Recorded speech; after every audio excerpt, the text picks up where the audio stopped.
about how to approach life.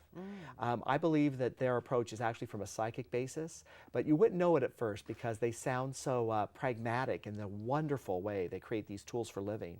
I was with them for about 2.5 years. And then when I came to Oakland, I studied at the Reunion Center in Walnut Creek with Judy Simone Wright and did master psychic training with her.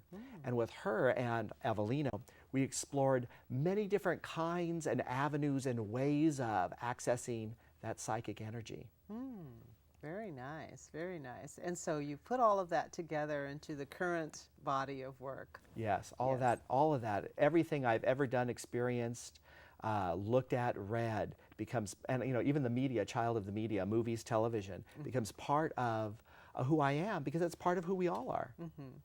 We're just combinations of who we've come in contact with and the ideas that we've been exposed to. Bringing our own personality to it. So what advice would you give others about doing this work? Because I'm sure that there are many people out in our audience who are thinking, I wonder if I'm psychic, or can I read the tarot? What kind of advice would you give to them if they were about to set out on a journey like this? Well, it's really easy. For those people who are actually watching, I want to tell you, you are psychic already. You don't have to study to be psychic. You already are psychic. You're born psychic. I think of it like you're remembering to be psychic. Yeah. That's the whole thing. Because we already are. Our brains are wired to be psychic to begin with. And so it's being comfortable, practicing, being open, expanding the mind. It's all those things together that then allow, I believe, the psychic energy, the psychic experience to really take roost in oneself, where we use it then as a tool, just like we use our cognitive powers as a tool. It's kind of like being open to the school of life and all of its different layers.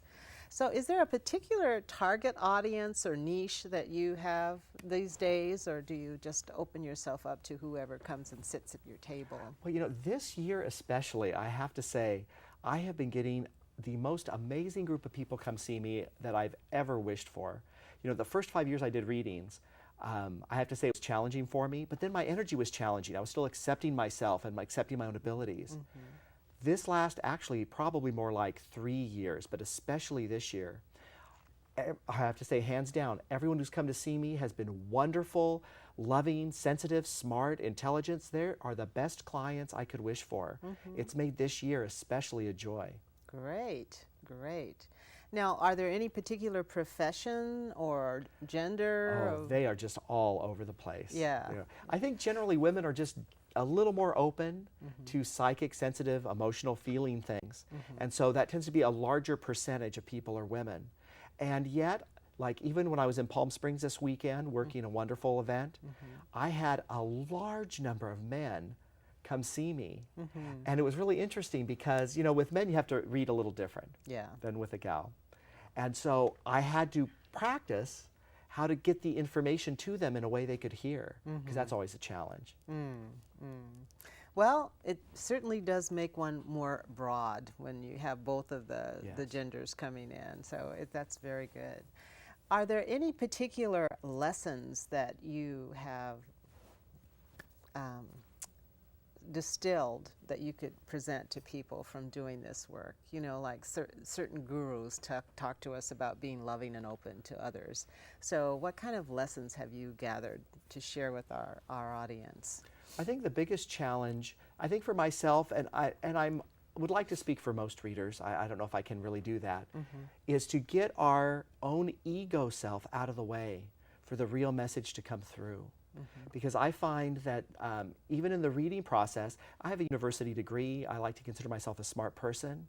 And so sometimes I'll get a message and I'll be looking at the person across from me and thinking, I do not want to say that message because it doesn't make sense to my logical mind. And so I have to exercise my ego out of the way so that I can deliver the message. And I found actually when I do deliver the message that's presented, either from my guides, the cards, the sensations, it always makes sense to the person who's asking. Very nice. And it just goes to show that our ego sometimes is a barrier to the truth.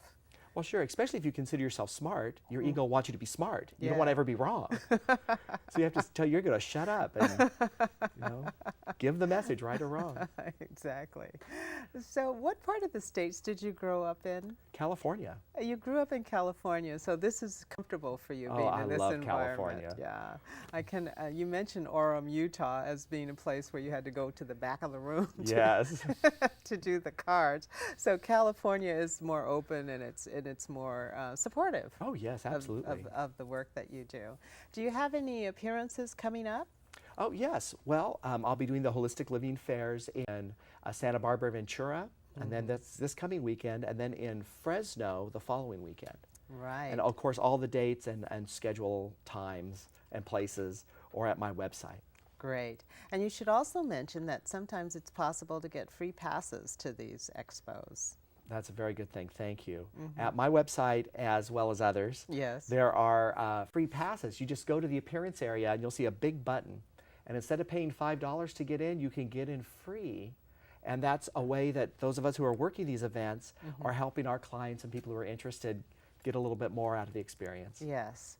So what would you like people to remember about the experience they have with you when someone comes to you for a reading? For example, we've had several people call in and talk to you about work, about love, about relationship with siblings, et cetera, et cetera. What would you like them to remember about the feeling or the impression of sitting down with Joseph Martin? Well, I have often said to people I read for that I'm not like every other reader. I'm always going to say what's actually presented, the message that is actually coming through. Good or bad, happy, sad, what's here is what I'm going to deliver. And so I want them to know that because I think it's very bad karma to do anything else. I think our job is to deliver the message as given. With that, I really try to inspire them to realize that no matter what the obstacle is that may be presented, whether in the cards or in their life, that they can still overcome that by stepping around it, patching it up, or going over the top.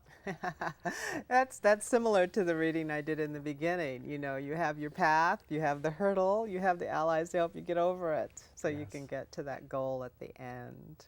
Well, that's wonderful. So there's a sense of hope and optimism that you would like them to be left with. Then. Well, very much so. And you know, speaking of which, you know, even with my cards, you know, designing the deck, doing all the artwork, because I found certain tarot decks, for instance, to be really dark in their approach visually and the way they were constructed.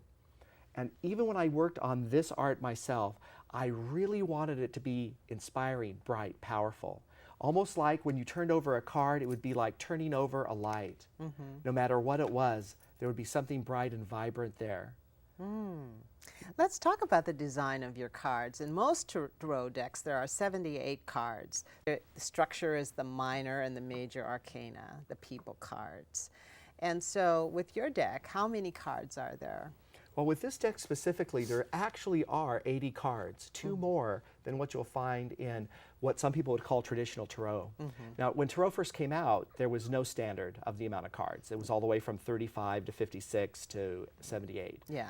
Over the years, that's kind of settled on 78 for numerological reasons. Big word to use, I guess. With my deck, there's two editions. One is the blank card, and this blank card is blank because sometimes we don't know. Yeah. And when the blank card appears in the outcome position, it actually would say, not gonna tell you. Really. That's wonderful. Not gonna tell you. Yeah. Because you know, we can ask, but that doesn't mean we're gonna get the answer. Yes. And then the other card, which is so great, is the multiverse card.